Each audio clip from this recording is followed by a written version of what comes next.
Motorcycle riding, a national pastime for hundreds of thousands of people. Just as there are different bikes, there are different people who ride them. Law enforcement agencies watch one special group. They're called outlaw bikers. A congressional report states motorcycle gangs are involved in criminal drug trafficking and are considered organized crime. A committee recommends the setting up of a national task force to deal with the growing threat. But there's a problem. What is the definition of an outlaw biker? American Motorcycle Association worries over the term outlaw. They say 99% of motorcyclists are law-abiding citizens. Here in Arizona, law enforcement agencies are forced to face the same question. They say the number of illegal activities involving bikers is increasing. There are various motorcycle independents and clubs in the state. One club is noted for the dice on the back of a Levi jacket. It's the Dirty Dozen. In a series of reports, I talked to the Dozen and the police about trouble between the two. There are 4 Dirty Dozen chapters in the state. Dozen leaders hesitate to say how many members there are, but they do talk about their clubs. Why have you chosen the Dirty Dozen over, say, some of the other motorcycle clubs? A lot more class than any club I ever rode with or partied with. Class. Would you define class? Truly into the brotherhood spirit and helping each other and partying together and just doing more things together. It's a great feeling. Just look behind you and see several motorcycles behind you and gives you a sense of freedom. This is the kind of things we enjoy, you know. We like to get out of town. We go through the same stress and pressures that everybody else in town goes through. The first chance we get to get out away from it, we're going. Club members go by first name only. Woody, the state president, says love of motorcycles is the common interest of the men. He says the Dirty Dozen is not an outlaw group, but admits some members do get into trouble individually. Tomorrow I talk to police and take a look at trouble surrounding the Dirty Dozen members. Linda Turley, News 5. Arizona lawmen believe outlaw bikers are a growing threat. Tonight, in the second part of a special report, Linda Turley talks to police. National and local law enforcement agencies say outlaw motorcycle gangs are into organized crime. 4 Arizona agencies share resources and information on bikers. Biker movements and activities are monitored by police departments throughout the state. Officials say the Dirty Dozen Motorcycle Club fits the profile of organized crime. It has the same characteristics of the mafia. Fencing operations, prostitution, and drug trafficking continue, regardless of what happens to organization leaders. 11 members of the Dirty Dozen in leadership positions have been removed from the gangs during the last 4 years, and the gangs are still functioning. Within the past year, dozen members have been connected with various crimes. In April, there was a shooting at this bar in Claypool.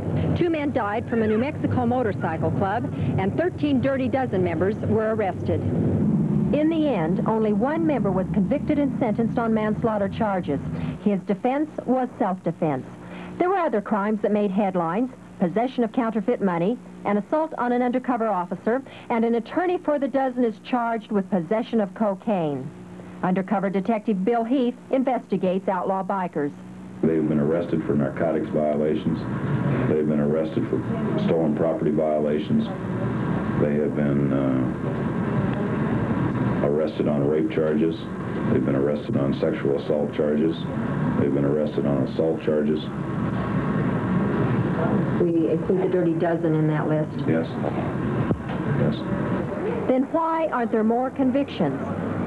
We find as we get into the investigation a reluctancy on the part of the victim and the part of the witnesses to come forward and testify. Detective Byron Mills investigated the Globe murders. Are they dangerous? I think they are, yes. Very much so. I feel where they're dangerous is that they're unpredictable. Today they might not be dangerous, where tonight they will be. Tomorrow, Dirty Dozen leaders defend the club and its image. They charge police harassment and say they have no place to take their complaints. Linda Turley, News 5. Tonight, part 3 of Linda Turley's report about the Dirty Dozen Motorcycle Club.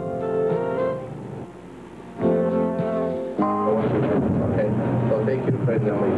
Why did you serve us all a bunch of drinks then? Because that's the house rule. We don't want you. Why are you coming here? You know you're 86. We just don't want your business, that's all. Why? You don't have rights like you got rights to. This is a typical incident, according to members of the Dirty Dozen. Many bartenders won't let them in. Woody, president of the Dozen, says in some cases police are responsible. He says bar owners tell him their liquor license is in jeopardy if the bar serves the Dozen. Jesse, why don't you want bikers in your bar? Well, mainly, Linda, they're just bad for business. They, park their bicycles, their bikes, motorcycles all in front of the place, and nobody will stop. Woody blames police and the media for the club's bad reputation. He says most incidents are blown out of proportion, half-truths, even falsehoods are told, retractions never made. He denies the club is involved in organized crime, prostitution, drugs, or fencing operations. He says club members are supportive of brothers who get into trouble with the law, but illegal activities are not encouraged. Even so, there is constant trouble with police. Dozen members complain bitterly of harassment. Along the way home, I got stopped on my bike, and I was wearing my colors. They pulled me over and said that I was speeding. I got 4 tickets, 2 of them for equipment violations and 2 of them for speeding. And I was just stopped one time. I got 2 different speeding tickets. Has that ever happened before? Yes, it's happened before. We don't have the big money to fight the court system to prevent the harassment we go through. We get a handful of tickets for no reason. We have to go up against the justice system if we're not prepared financially to fight time and time and time again. We're standing alone. We don't. No one seems to be interested in the fact that we are being harassed. There's no one to turn to. The fact that you belong to the Dirty Dozen gives the police an excuse to stop you, harass you. Whether it's just like they stop, like they stop some people, for example, and ask them for identification and ask that they can take their picture. They have complete photographs of names, addresses of the members. When they start telling you all they don't know, they know darn well. In tomorrow's report, legal experts take a look at harassment and its impact on society. Linda Turley, News 5. Is the Dirty Dozen part of organized crime in Arizona? Bikers say no, police say yes. Bikers say they're hassled by police. Tonight, Linda Turley concludes her report on that confrontation. Police say they do not harass the Dirty Dozen. Surveillance and investigations are justified, it's said, because Dozen members break the law and are dangerous. Okay, you're saying that the police officers might fear them as a group? I would hope so. A Tucson attorney says that fear results in unfair treatment. You have a biker who's carrying a gun, who's carrying a knife. Well, my theory is, and this is strictly my own theory, is that the police are afraid of them. And that's the real reason for the harassment. It's not saying that, there's no member of the Dozen that ever gets into trouble, or doesn't get into a fight, or doesn't do something that's wrong. But you're talking about an organized club as being all criminals, which is not true. Why have you taken up their cause? Why have you become their champion, so to speak?